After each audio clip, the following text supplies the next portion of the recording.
실력이 좋아지신 건지 사람이 많아지신 건지 둘 다인지 어쨌든 참 그 찬양의 가사도 그렇고 또 찬양 자체도 참 은혜스럽고 감사한 찬양, 우리 히엘 찬양대에게 감사를 드립니다. 룻기는 성경 중에 그 분량이 굉장히 적은 성경에 속하죠. 4장, 룻기 전체는 4장으로 구성이 되어져 있습니다. 그리고 룻이라고 하는 이름은 대개 이제 신약 성경에 보면 책을 지은 사람의 이름을 따서 그 성경을 붙였지 않습니까? 마태복음은 마가가 지었고 누가복음은 누가가 기록했고, 그런데 구약에서의 룻기는 성경을 기록한 사람이 아니고 그 성경의 주인공, 그 성경의 주된 인물을 이제 성경책의 제목으로 이렇게 설정을 하게 되었습니다. 아시는 것처럼 룻은 여인이고요, 여자분이고, 룻은 유대인이 아닙니다. 룻은 이방인입니다. 특별히 오늘 본문에 등장하는 것처럼 모압 지방에 속한, 모압 족속에 속한 그러한 사람이 룻이었었습니다. 사실은 그 신약 시대에도 여성의 인권의 부분은 굉장히 취약했지 않습니까? 그런데 구약이라면 오죽했을까요? 그런데 하나님의 말씀인 구약 성경에 그 룻이라고 하는 여성의 이름을 성경의 책의 제목으로 등장을 시켰고, 더군다나 단순한 그냥 유대인 가운데 한 사람, 예를 들면 뭐 에스더 같은 경우도 유대인이었지만 이제 페르시아의 왕비가 되었던 그런 여성이었지 않습니까? 그러나 이 룻은 이방 여인이었습니다. 이방 여인을 성경의 책의 이름으로 그렇게 등장을 시켰을 뿐만 아니라 이제 성경의 앞권 그 창세기서부터 이제 그 에스더 이르기까지가 그 구약의 전체 연대기적인 그 순서를 우리에게 전해주고 있지 않습니까? 그 가운데 창철레민신, 모세오경 굉장히 중요한 어떤 성경에서도 신학적 의미를 갖는데, 이 룻기라고 하는 책은 그 모세오경의 뒤를 이어서 8번째 책으로 등장을 하게 됩니다. 그리고 대개 성경의 앞부분에 있는 책들은 분량이 적지 않습니다. 분량이 대부분 수십 장 이상인데 이 룻기는 4장밖에 되지 않습니다. 이거는 그 당시에 어떤 시대, 문화적 상황 속에 비추어 봐도 대단히 이례적인 그러한 일입니다. 이례적이라고 하는 것은 우리에게 역설적 의미를 주지 않습니까? 이례적이라고 하는 것은 그만큼 그 이례적인 현상 속에 담겨있는 감추어진 함의가 크다는 거죠. 그러니까 하나님께서 이 룻기를 통해서 우리에게 전하시고자 하는 하나님의 분명한 메시지가 한 여인을 성경의 전면에 등장시킬 정도로, 한 이방 여인을 모든 유대인들의 반발에도 불구하고 그 이방 여인을 유대인의 전면에 등장시킬 정도로, 그리고 이 책을 성경의 앞부분에 배치시킬 정도로 하나님은 이 룻기를 통해서 우리에게 전하시고자 하는 분명한 메시지를 하나님은 전달하고 있다라는 겁니다. 1절은 이렇게 시작을 하죠. 사사들이 치리하던 때에. 이거는 룻기의 시대적인 배경을 우리에게 알려줍니다. 룻기는 사사 시대를 그 시대적 배경으로 하고 있습니다. 사사 시대는 어떤 시대였을까? 그 바로 앞, 룻기 바로 앞에 있는 성경이 사사기거든요. 사사기가 21장으로 구성되어 있는데 21장 맨 마지막 절 25절에 보면 이렇게 사사기를 매듭하고 있습니다. 그때에 이스라엘의 왕이 없으므로 사람이 각기 자기의 소견에 옳은 대로 행하였더라. 그러니까 이 말씀은 사사시대의 특징을 단면적으로 보여주는 핵심적인 말씀이죠. 그래서 사사시대는 어떤 시대였는가? 사사시대는 사람들이 각자 자기네 소견에 옳은 대로, 다시 말하면 자기가 옳다고 생각하는 대로 행동했던 시대가 사사시대였습니다. 지금도 사실 우리가 옳다고 믿는 대로 행동하지 않습니까? 그런데 이 말씀을 우리에게 주신 이유는 뭐냐면 각자가 옳게 생각하는 것과 하나님이 옳다고 여기시는 것이 다를 수 있거든요. 각 사람이 옳다고 믿는 것과 성경이 옳다고 말씀하는 것이 다를 수 있습니다. 그런데 이 시대는 어떤 시대였냐면 하나님의 말씀이 있었지만 하나님의 기록된 말씀이 그들에게 있었지만 그 시대의 사람들은 하나님의 말씀보다 자기가 생각하기에 옳다는 것을 행동으로 옮기며 살았던 시대였습니다. 그러니까 하나님과 그들의 생각이 맞았을 때는 그것은 문제가 없죠. 그런데 하나님의 생각과 사람의 생각이 맞지 않았을 경우에 무엇을 따를 것인가? 이것이 결국 신앙인의 삶이고 그의 수준을 나타내 주는 건데, 이 사사시대는 그러한 하나님의 뜻과 사람의 뜻에 이런 이해관계가 충돌될 때 있어서는 언제나 어김없이 자신들이 옳게 여기는 대로, 그러니까 다시 말하면 하나님의 말씀은 배제하고 자신들이 옳게 생각하는 것을 따라 행동하고 살았던 그 시대가 사사시대였다는 겁니다. 사사시대는 이제 출애굽의 시대, 모세 광야 시대죠. 그리고 모세 광야 시대 뒤를 이은 여호수아의 가나안 정복 시대의 뒤를 이어서 등장하는 것이 사사시대입니다. 이 사사시대가 지나가고 나면 왕정시대가 이제 새롭게 태동을 하게 되죠. 그런데 광야 시대나 혹은 그 여호수아를 통한 가나안의 정복의 시대, 이 시대에는 끊임없이 모세를 통해서 또한 여호수아를 통해서 무엇이 강조되어졌냐면, 너희가 오늘 여호와의 명령과 규례와 율법을 지켜 행하며, 그래서 신명기 전체는 이 모세가 그 느보산에서 모압 평지에서 이제 자기가 갈 수 없음을 보고 하나님으로도 듣고 이스라엘 백성들에게 남긴 마지막 설교의 내용입니다. 그 설교의 핵심이 뭐냐면 쉐마예요. 들으라. 들으십시오. 들어야 될 내용은 뭐냐면 분명합니다. 너희가 어디에서든지 여호와의 명령과 규례와 율법을 지켜 행하면. 그래서 이 이스라엘 백성들은 광야에서도 마찬가지고 가나안으로 들어가면서도 우리가 하나님의 말씀을 붙들고 지켜야 된다는 것을 너무나 귀에 따갑게 들어왔습니다. 그리고 여호수아는 이제 이스라엘 지파들에게 각기의 그 가나안 땅에서의 각 지분을 다 배분한 다음에 그들에게 결단을 요청합니다. 오늘날 너와 내 가정이 섬길 신을 택하라. 나와 내 가정은 오직 여호와 하나님만을 섬길 것이다 라고 하면서 이 여호수아도 그의 마지막 일성을 하나님만을 섬기고 그의 말씀을 따라 살 것을 명령합니다. 그런데 그런 모세가 죽었고 여호수아가 죽었습니다. 그리고 나서 사사시대가 도래하죠.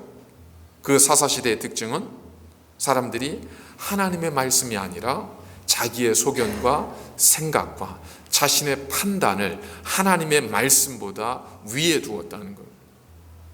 그러니까 굳이 우리가 깊게 생각하지 않으면 그냥 열심히 산 거예요. 그러나 이 열심히 살았던 그들의 모습을 하나님의 관점에서 평가를 해보니까 뭐냐면 그들이 자신의 소견에 옳은 대로 산 겁니다. 그렇게 살았던 사사시대가 이제 왕정시대로 넘어가는 그 마지막 시점에 하나님께서 이 룻기를 등장시키는 겁니다. 그래서 이 룻기를 통해서 하나님께서 자기의 소견에 옳은 대로 살았던 그 시대의 사람들을 어떻게 다시금 하나님의 사람, 하나님의 나라로 만드셨는지를 이 룻기를 통해서 우리가 보게 되는 거죠. 그러니까 우리는 이 룻기를 통해서 자기의 소견에 옳은 대로 살아가던, 그러니까 자기의 뜻을 따라 사는 사람들이 어떻게 하나님을 섬기는, 그리고 하나님이 주신 복을 따라 살아가는, 하나님의 지켜주심과 인도하심을 따라 살아가는 그러한 복된 민족이 될 수 있는가 하는 것을 우리가 이 룻기를 통해서 알아야 하고, 그것들을 알기 위해서 우리가 2020년 룻기의 말씀을 우리가 주일에 함께 나누게 되어진 것입니다. 1절을 다시 저희들이 생각을 해보면 그렇습니다. 사사들이 치이하던 때에 그 땅에 흉년이 드니라. 여러분 창세기 1장 1절이 뭐죠? 태초에 하나님이 천지를 창조하시니라. 이거 어렵지도 않은 걸 모른다는 게 놀랍지 않으세요? 이렇게 간단한 게 모르고 있다는 게 놀랍지 않으세요? 그것도 신앙생활을 수십 년이나 했다고 하면서도 창세기 1장 1절 하나님이 태초에 하나님이 천지를 창조하시니라, 이걸 모르고 있다는 건 기적이에요. 이건 기적으로밖에 설명이 안 되는 거예요. 태초에 하나님이 천지를 창조하시니라. 여기서부터 뭐가 시작이 되어져요? 하나님의 말씀이 시작이 되어지는 겁니다. 이걸 부정하면, 이걸 받아들이지 못하면 나머지 모든 하나님 말씀은 다 받아들이기 힘든 말씀이 되어지는 거예요. 우리의 신앙은 창조주 하나님에 대한 신앙에서 시작이 되어집니다. 그러니까 창세기 1장 1절은 성경 전체를 여는 문이에요. 그리고 모든 성경 1장 1절은 굉장히 큰 의미를 담고 있거든요. 결국에 모든 성경의 1절의 말씀은 그 성경 전체를 여는 문이라고 보시면 됩니다. 사사들이 치리하던 때에 그 땅에 흉년이 드니라.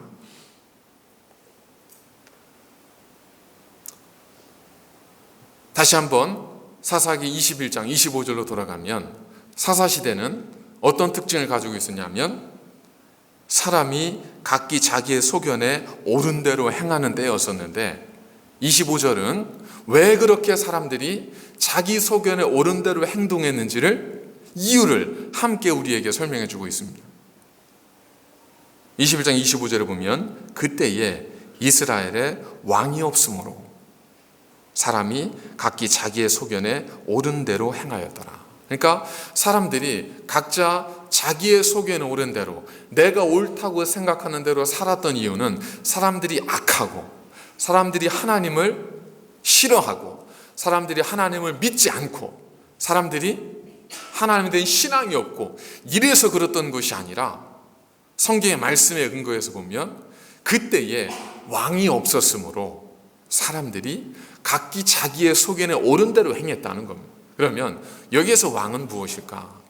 왕은 이제 이 사사시대를 거쳐서 왕정시대로 넘어가잖아요. 그러니까 이 사사기 마지막을 통해서 이제 왕정시대의 필요성을 이제 성경의 기자들이 이렇게 이제 암묵적으로 우리에게 보여주고 있는 것이기도 하지만, 우리가 여기에서 왕을 단순히 그냥 왕정시대에 사울이나 다윗이나 솔로몬과 같은 왕으로만 생각할 필요는 없고, 조금 더 넓은 의미에서 보면 이 시대에 왕이 없었다는 것은 이 시대에 이전에 여호수아나 혹은 모세나 그 이전 시대 가면 족장들이 있지 않습니까? 족장들이 누구죠? 아브라함, 이삭, 야곱, 이와 같은 족장들과 같이 그 시대를 이끌어가던 영적 리더들이 바로 이 사사기 21장 25절에서 표현하는 왕의 의미로 우리가 생각해 볼 수 있다는 겁니다.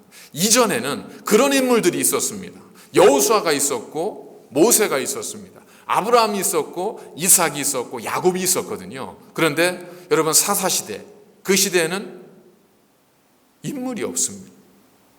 물론 어느 순간 어떤 어려움을 극복하기 위해서 잠시 잠깐 나타났다 사라진 인물들은 있습니다. 거기에는 삼손도 있고 기드온도 있고 입다도 있고 여러 가지 인물들이 있거든요. 그러나 성경이 우리에게 증언하는 건 뭐냐면 이 사사시대의 특징은 왕이 없음으로 인해서, 다시 말하면 하나님의 뜻을 분별하고 그 뜻을 백성들에게 깨우쳐 줄 수 있는, 하나님의 길을 선포해 줄 수 있는 그러한 리더, 영적 리더가 없음으로 인해서 사람들이 각기 자기의 소견에 오는 대로 살아갔다라는 겁니다.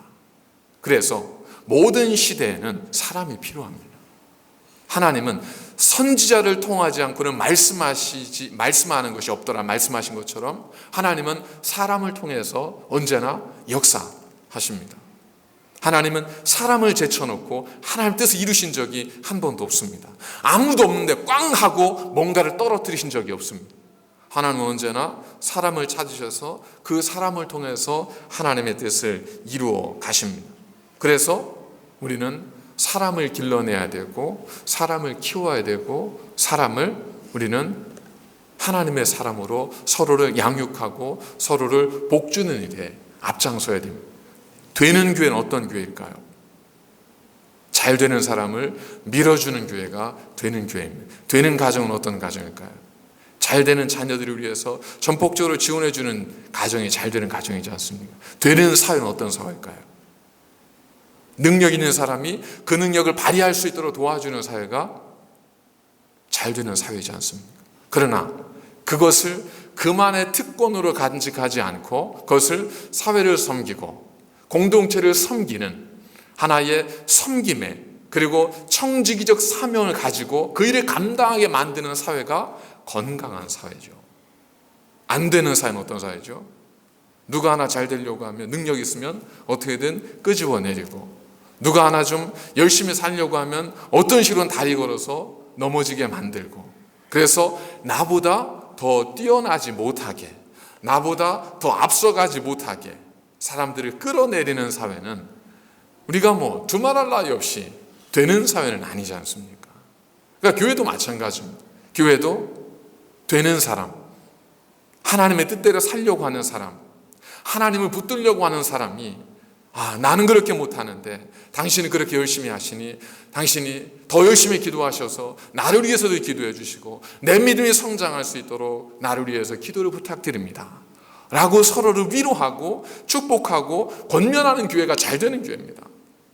근데 기도하려고 하면 기도가 전부가 아니다. 예배 드리려고 하면 예배 드린다고 세상의 문제가 풀리는 것이 아니다. 그리고 뭐 좀 하려고 하면 당신만 열심히 하면 되냐. 이거는 되는 교회가 아니죠.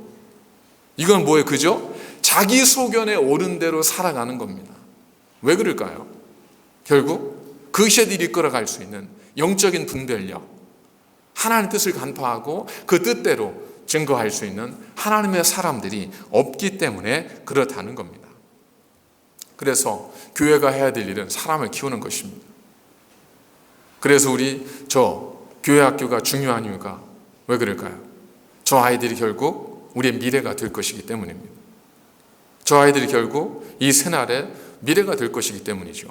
그러니까 저 아이들이 자신들의 신앙을 하나님의 거룩한 말씀 안에서 잘 양육받고, 그리고 그 아이들이 하나님의 말씀 안에서 정말 하나님의 사랑을 듬뿍 받아서 이 시대를 이끌어가는 단순한 교회의 지도자가 아니라 이 시대를 이끌어가는 믿음과 신앙을 지킨 사회의 리더들로 성장해 갈 때 그들을 통해서 하나님의 교회는 하나님 더욱더 영광을 받게 되는 것이고, 또한 교회는 더욱더 아름다운 것이 되어져 가지 않겠습니까? 그러니까 서로를 여러분 높여주셔야 됩니다. 더 잘한다고 칭찬해 주셔야 되고, 더 열심히 하시라고 권면해 주셔야 되고, 나는 안 할 테니까 당신만 해보라고 하는 것이 아니라 내가 도움이 된다면 나도 돕겠습니다 라고 하는 말들이 우리 입술에서 넘쳐나게 될 때 결국 그것은 누구의 행복이에요? 교회의 행복이 아닙니다. 여러분, 시대가 악하다는 건 무슨 뜻이죠? 그 사람들이 악하다는 거예요. 교회가 행복하다는 건 무슨 뜻이죠? 교회를 구성하고 있는 구성원들이 행복하다는 겁니다. 결국 사람입니다. 그러니까 그런 교회가 되어진다는 건 우리 교회를 이루고 있는 새넓게 모든 가정들, 여러분들이 행복하고 여러분들이 건강하고 여러분들이 복된 삶을 살아가신다는 것을 의미한다는 겁니다. 그런데 그 땅에 흉년이 들었습니다. 뭐 흉년이야 뭐 언제든 들 수 있지 않겠어요? 그런데 굳이 성경에서는 왜 이 시점에 그 땅에 흉년이 들었다는 것에게 말씀하고 그것을 이 룻기 말씀 전체를 여는 포문으로 우리에게 증거하고 계실까? 거기에는 의미가 있다는 거죠. 단순히 비가 내리지 않아서 흉년이 들었다 이 뜻이 아닙니다. 단순히 뭐 메뚜기 떼들이 와서 그래서 흉년이 들었다 이 말씀은 하는 게 아니죠. 사사들이 치리하던 그때에 그 땅에 흉년이 든 겁니다. 거기에는 무엇인가 하나님께서 전하시고자 하는 분명한 메시지가 있다는 겁니다. 자, 그렇다면 그 땅은 어느 땅일까요? 그 땅은 베들레헴입니다. 베들레헴은 그 이름이 떡집이라는 의미를 가지고 있습니다. 그리고 베들레헴은 어디예요?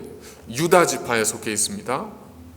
그리고 유다 지파가 속한 그 땅은 이스라엘 백성들이 여호와를 통해서 요단을 건너서 점령했던 하나님이 약속하신 땅입니다. 하나님이 약속하셔서 이스라엘 백성들을 주셨던 그 땅에 흉년이 든 겁니다. 뭐 그냥 지나가는 말로 들을 수 있겠지만 이것이 그들에게는 그렇게 지나간 말이 아니었어요. 왜냐하면 어떻게 하나님이 약속하신 땅에 흉년이 들어요? 그냥 내가 지나가다가 차지한 땅이라면 모르겠는데 하나님이 약속하셔서 우리가 그 땅을 몇 년을 그 땅을 위해서 걸어왔어요? 40년을 걸었습니다. 그리고 그 땅을 여호수아와 함께 정복하기 위해서 얼마나 많은 피를 흘렸어요. 그리고 나서 이제 그 땅에 딱 정착해서 살게 되었는데 그 땅, 하나님이 약속하신 그 땅에 흉년이 든 겁니다. 여러분, 하나님이 약속하신 땅에도 흉년이 들 수 있습니다. 하나님을 믿는 가정에도 흉년이 찾아올 수 있습니다. 하나님을 섬기는 사람에게도 흉년과 같은 어려움과 근심과 낙심의 상황들은 얼마든 찾아올 수 있습니다. 그런데 그냥 그것만 오지 않습니다. 성경이 그렇게 지목할 정도의 흉년은 그냥 그렇게 흉년만 오는 것이 아니에요. 무엇과 함께 왔냐면 사사들이 치리하던 그때에 그 땅에 흉년이 든 겁니다. 그러니까 뭐겠어요? 그 흉년은 단순히 물이 없어서 먹을 것이 없어서 찾아온 흉년이 아니라 그 땅은 하나님께서 그 시대의 그 사람들을 깨우치고 알게 하시기 위한 하나님의 징계로서 흉년이 그 땅에 임했다는 겁니다. 그리고 그 시대의 사람들이란 하나님의 말씀을 마음에 품기보다 그저 자기의 생각과 자기의 뜻이 중요해서 어떤 순간이든 하나님의 뜻이 아니라 자신의 생각을 따라 행동했던, 그래서 어려울 때면 하나님을 찾지만 그 상황이 누군가 난세에 나타난 영웅들을 통해서 어려움의 상황이 잠깐 해결이 되면 또다시 어디로 돌아가요? 또다시 과거의 삶으로 돌아가 버리는 그러한 하나님을 떠나버린 그 이스라엘 백성들의 그 시대적 상황 속에 하나님께서 그들을 깨우치시고자 하나님이 그들에게 흉년을 허락해 주셨다는 겁니다. 허락했다는 것보다는 흉년을 그들에게 임하게 했다는 거죠. 그러니까 하나님의 가정에도, 하나님 믿는 하나님의 가정에도 흉년이 임할 수 있습니다. 하나님의 교회에도 흉년이 임할 수 있습니다. 여러분, 우리 교회가 흉년이에요, 풍년이에요? 우리 교회 흉년이라고 하면 우리 교회는 교회가 아닌 것이고, 우리 교회 풍년이면 교회인 것이고, 그게 아니에요. 교회가 흉년일 수 있습니다. 그리고 어느 때는 풍년일 수도 있는 거예요. 자, 전도서에서 뭐라고 했습니까? 곤고한 날에는 기도하라고요. 그리고 즐겁고 기쁜 날에는 주를 찬양하라고요. 그러니까 우리가 어떤 상황에 되었든 그 상황에서 하나님께서 원하시는 것이 무엇인지를 분별하면 돼요. 이것이 사람이 할 일이에요. 이것이 영적인 분별력을 가진 왕이 해야 될 일이에요. 이것들을 깨닫게 해주고 이것들을 알게 해줄 사람들이 예전에 있었는데 안타깝게도 지금 이 시대 사사시대에는 그 사람들이 없었다는 겁니다. 그러니까 사람들은 그냥 자신들의 속에 오른 대로 자신의 경험과 자신들의 지식을 따라 하루하루 매 순간순간을 최대한 열심히 살아가는 겁니다. 여러분, 그 흉년이 찾아왔을 때 그 엘리멜렉이라고 하는 사람이 어떻게 했죠? 그가 자신의 가정을 이끌고 아내 나오미와 두 아들 말론과 기련을 데리고 그가 어디를 떠나요? 모압 지방으로 이사를 갑니다. 근데 성경에 보면 사람들이 흉년에 의해서 뭐 이주를 갔다 이런 기록이 없어요. 그냥 이 사람 엘리멜렉이 자기 아내와 가족을 데리고 모압으로 떠나간 거예요.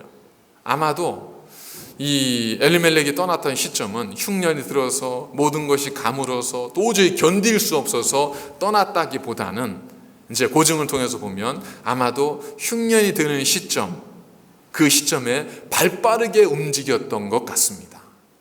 가장으로서 가족을 책임져야 되는데 이 땅에 흉년이 들었거든요. 이게 잠깐 지나갈 게 아닌 것 같아요. 그러니까 어떻게 하죠? 빨리 대책을 세워야 되겠다. 그래서 어떻게 하죠? 집에 있는 모든 걸 다 가산을 정리해서 옆에 요단강을 건너서 아르논강을 건너서 이제 모압이라는 지역으로 옮겨간 거예요. 가장으로서는 그것이 나중에 훗날 어떻게 평가될지는 모르지만 가장으로서는 발빠르게 최선을 다해서 지혜로운 대안이라고 생각해서 행동에 옮긴 거죠. 그런데 이것이 바로 그 시대의 사람들의 상황을 적나라하게 보여주는 하나의 단면이라는 겁니다. 흉년이 찾아왔습니다. 거기에 사람은 어떻게 해요? 내가 이때 이렇게 했으면 안 되겠다. 빨리 살 길을 찾아 옮겨야 되겠다. 집 다 정리해서 떠나갔어요. 근데 안타깝게 간 곳이 어디예요? 모압 땅이에요. 여러분 신명기 23장에 보면 하나님이 23장 3절에 뭐라고 말씀하고 있냐면 암몬과 모압 자손은 10대뿐만 아니라 영원토록 유대인의 총에 들어오지 못하리라 그랬습니다. 그러니까 암몬과 이 모압 자손은 하나님께서 격리시키신 그런 민족이에요. 하나님께서 이방인으로 구분하셔서 그들은 그 이전에 지은 죄로 인해서 유대인의 총에 들어오지 못할 거로 하나님께서 딱 단호하게 말씀하셨습니다.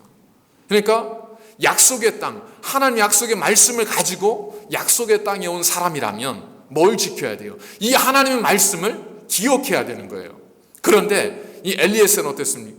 엘리멜렉은 어땠습니까? 이 사람은 자기가 보기에 야 흉년이 들었다, 뭔가 대책을 강구해야 되겠다, 그럼 이주를 해가자.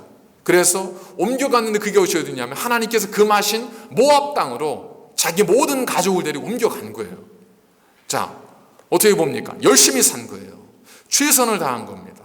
남들이 움직이지 않을 때에 어떤 선견지며 이런 것들을 스스로 이야기하면서 옮겨갔을 수 있습니다. 게으른 사람이 아니에요. 그러나 성경의 관점에서 이 사람을 보니까 어떤 거죠? 옮겨가긴 했는데 열심히 살긴 했는데 최선을 다해 살긴 했는데 결론적으로 보니까 이 엘리멜렉이라고 하는 사람의 행위는 하나님 보시기에 전혀 기뻐하지 않는 일을 최선을 다해 산 겁니다. 그게 뭐라는 거예요? 사사시대 사람들의 특징인 거예요. 자기의 소견에 옳은 대로 행하는 거예요.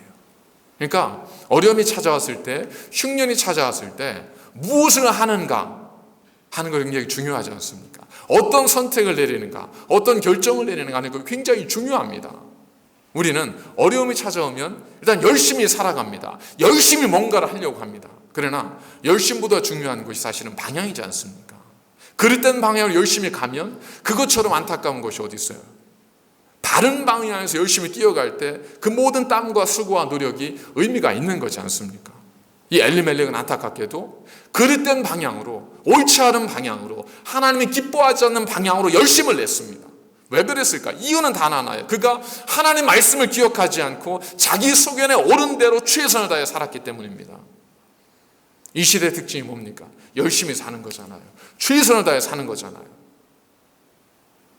사사시대의 특징이 자기의 소견에 온 대로 사는 것처럼 이 시대도 사실은 비슷한 특징을 다 가지고 있잖아요.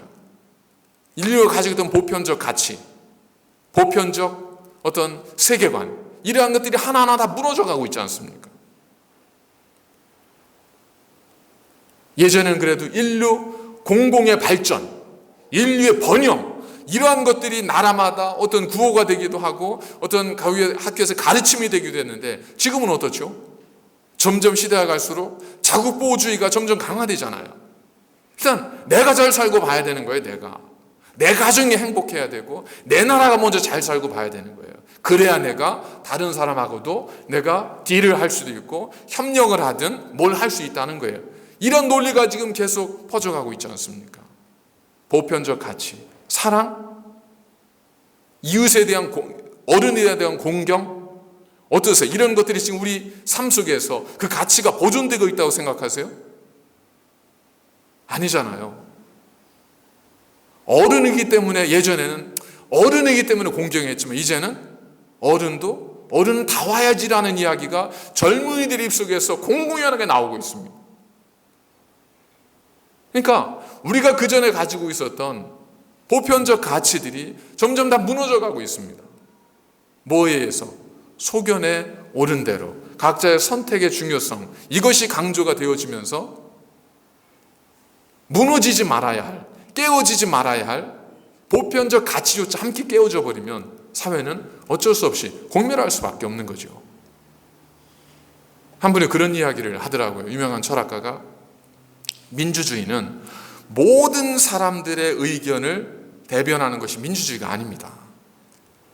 민주주의는 그 사회의 보편적 가치, 어느 정도 수준의 보편적 가치 위에서 사람들의 의견을 반영하고 가치를 실현해 나가는 것이 민주주의지. 예를 들어서 한 사람이 저 밑에서 우리는 아내를 4명 둬도 됩니다. 그 얘기를 했다고 해서 민주주의니까 그 사람 얘기까지 받아들여주고 이러면 사회는 엉망이 된다는 겁니다.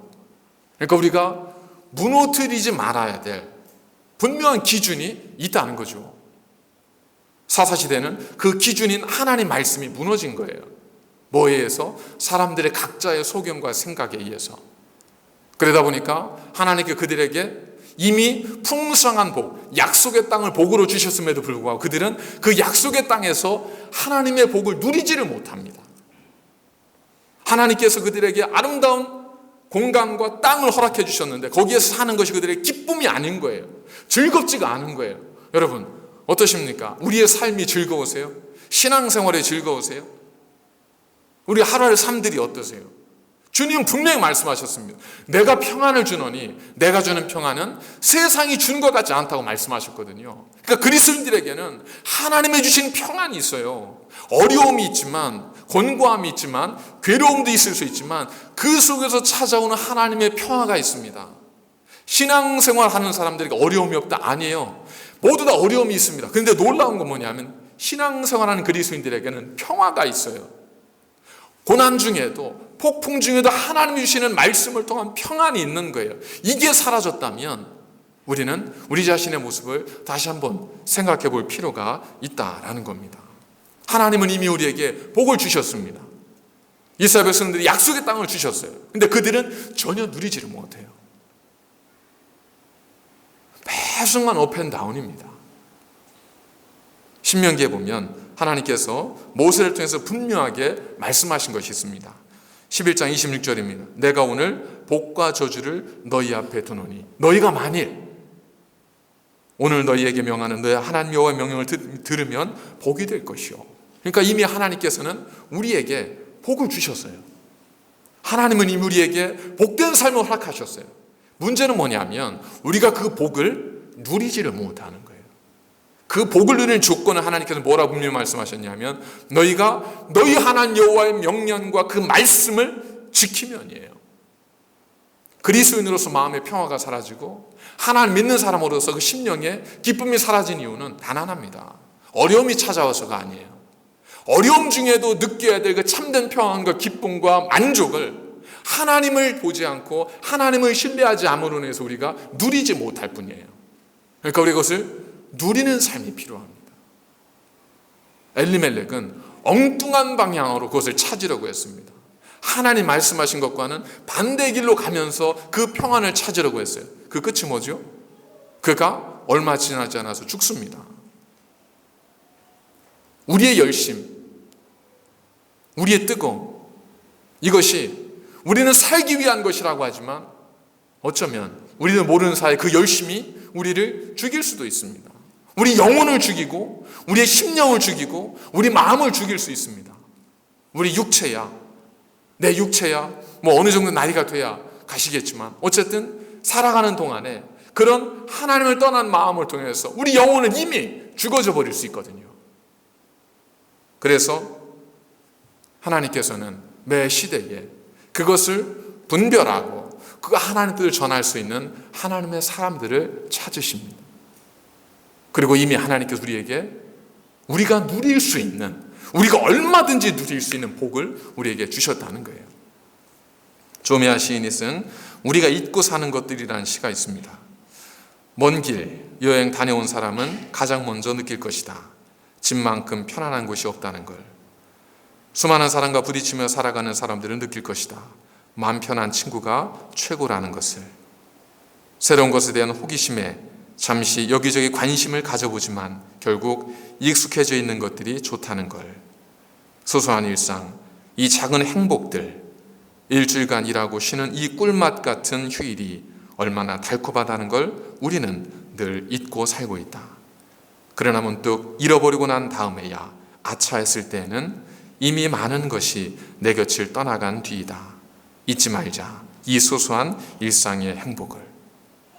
여러분 어쩌면 하나님께서는 이 시와 같이 우리에게 이미 풍성한 복을, 우리가 얼마나 누릴 수 있는 복을 우리에게 주셨는데 우리의 조급함 때문에, 하나님 온전히 신뢰하지 못함 때문에, 하나님 이끄심 우리가 온전히 믿고 따르지 못하기 때문에 그 주신 복된 삶 안에서도 그 복된 삶을 누리지 못하고 초조하고 불안해하며 염려하며 근심하며 살아가고 있지 않습니까? 주님께서 제자들을 갈릴리 호숫가를 보내시기 전에 이미 오병이의 놀라운 기적을 보여주시면서 주님이 하나님의 아들이심을 나타냈어요. 그렇기 때문에 갈릴리에서의 폭풍은 그들의 두려움이 되어서는 안 되는데 그들은 여전히 갈릴리에서는 폭풍을 만나자 또 두려워하지 않습니까? 누리는 기쁨이 없는 거예요. 우리에게는 복이 없는 게 아닙니다. 하나님의 복을 주시지 않은 것이 아니에요. 이미 복을 우리에게 주셨어요. 우리 앞에 주셨어요. 그 다음 주어가 뭔지 아세요? 그 다음 주는 너희가예요. 복을 누리느냐 누리지 못하느냐는 우리에게 달려있는 겁니다. 우리가 하나님의 명령 말씀을 지키고 순종하면 너희가 복을 누릴 것이요 그러지 못하면 저주를 받을 것이다. 이것이 하나님께서 주신 말씀이지 않습니까? 그러니까 우리는 어려움이 왔을 때, 흉년이 찾아왔을 때 이것을 어떻게 해결해야 되겠는가 하는 것만을 고민할 것이 아니라 그 의미, 이거에 대해서 우리가 분별할 수 있는 영적인 분별력이 필요하다는 겁니다. 만일 여러분들이 지금 상황에 흉년이 찾아온다면 여러분 어떻게 하시겠어요? 여러분 엘리멜렉이 흉년이 찾아왔습니다. 그러니까 모압으로 이주해 갔잖아요. 최소한 우리는 그런 생각이 들 때는 한 번 더 고민을 하게 될 거예요. 그죠? 왜냐면 이 말씀을 알고 있으니까. 근데 문제는 뭐냐면 이 엘리멜렉은 그 하나님의 뜻을 전혀 깨닫지를 못하는 거예요. 사사들이 치리하던 그때에 하나님의 그 땅에 흉년을 주신 이유를 알지를 못하는 거예요. 원인을 모르니까 대안이 뭐가 나와요? 자기 열심에서 대안이 나오는 거죠. 원인이 하나님께 있으면 어디에 답을 찾아야 돼요? 하나님께 답을 찾아야 되지 않습니까? 여러분, 유명한 모든 문제를 푸는 유명한 명제가 있지 않습니까? 모든 문제의 답은 어디에 있다? 문제에 있다는 거 아니에요? 문제에 있다. 모든 문제의 답은 문제에 있는 거지 않습니까? 우리가 찾아온 문제, 내게 주신 하나님 문제가 있다면 그 문제를 통해서 답을 찾아야죠. 그 문제를 주신 하나님으로도 답을 찾아야 우리가 정답을 찾는 건데 주신 분은 하나님인데 답을 내가 찾으려고 하니 엉뚱한 내 열심을 통해서 엉뚱한 답이 만들어질 수 있지 않습니까? 그러다 보면 다 그런 것은 아니지만 때로 우리도 엘리멜렉처럼 전혀 엉뚱한 길로 갈 수 있는 거죠. 그러니까 열심이 중요한 것이 아닙니다. 뜨거운 마음이 중요한 것이 아니에요. 뜨거운 마음을 갖기 전에 먼저 볼 수 있는 눈이 필요해요. 바른 것을 볼 수 있는 눈을 가지고 있을 그 눈을 가지고 있을 때 뜨거움이 있어야 열린 길로 나아가는 거지. 막힌 길로 아무리 달려가 보십시오. 제가 일전에 한번 집에 새가 들어왔나 뭐가 들어왔습니다. 새를 쫓아야 되잖아요. 쫓아야 되는데 이게 나가나요? 문을 열어놨습니다. 문 열려있다고 나가요? 제가 문을 열어놨어. 그럼 새가 나가야 될 거 아니에요. 나갈 것 같아요? 나가려고는 엄청 노력해요. 보면 저쪽 유리창에도 부딪히고 저쪽 유리창에도 부딪히고 근데 꼭 열린 문으로는 안 가요. 그래서 어떻게 했죠? 그래서 제가 유리창을 하나하나씩 커튼을 내렸습니다. 저쪽 것도 하나 내렸어요. 다 내려갑니다. 이 새에게는 어떤 느낌이었을까? 이 새가 보기엔 뭐냐면 내가 지금 도망쳐야 사는데 내가 빠져나가야 사는데 저 사람이 내가 나갈 길을 다 막고 있네라고 생각이 되는 거예요. 그러니까 어려움이죠. 이 새에게는 나는 나가야 돼. 자꾸 길이 막혀. 어떻게 하면 좋아. 그렇지만 나는 지금 뭐 하고 있는 거예요. 저는 그 새를 향해서 길을 열어주고 있는 거예요. 다치는 게 아니에요. 우리 인생에 문제가 찾아온다고 실패가 오는 게 아니에요. 내 인생에 문이 닫힌다고 열쇠 닫히는 게 아니에요. 하나님은 우리로 갈 길을 예비하셔서 그 길로 나아가도록 나머지 문들을 닫으실 수 있어요. 그래서 제가 모든 창문의 문을 다 닫고 문 하나만 딱 열어놨습니다. 새가 어떻게 해요? 그리 가죠. 왜? 그거밖에 없으니까. 보이니까. 길이 보이니까 그곳을 그냥 열심히 달려가니까 나아가는 거예요. 유리창을 향해서 열심을 가져보십시오. 뇌진탕이죠. 우리가 아무리 열심히 살아도 바른 길이 아니면 모든 것이 헛되고 헛될 수 있습니다. 시편 127편의 말씀이지 않습니까? 하나님이 집을 세우지 아니하시면 세우는 자의 수고가 헛되고 여호와께서 성을 지키지 아니하시면 파수하는 자의 수고로움이 허사로다. 그럴 수 있다는 겁니다.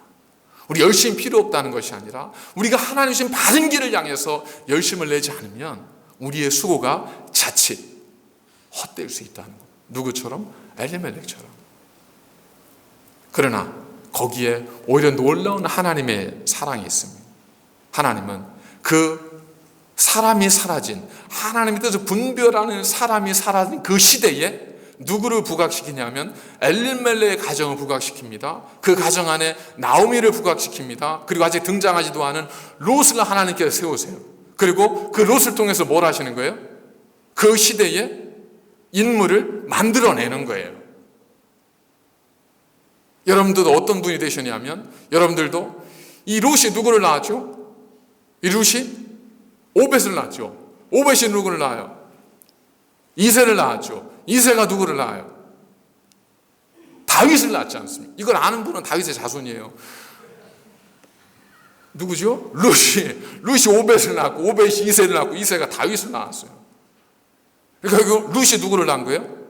다윗을 낳은 거예요. 위대한 왕을 낳지 않습니까? 여러분도 왕을 낳으셔야 되지 않습니까? 목사님, 저는 끝났어요. 이렇게 말씀하시는 분들이 있는데, 니고데모 유대인의 관원이 와서 그랬죠. 어떻게 하면 영생을 얻습니까? 했더니 거듭나야 된다 그랬더니 나는 어떻게 모압에 속 들어갑니까?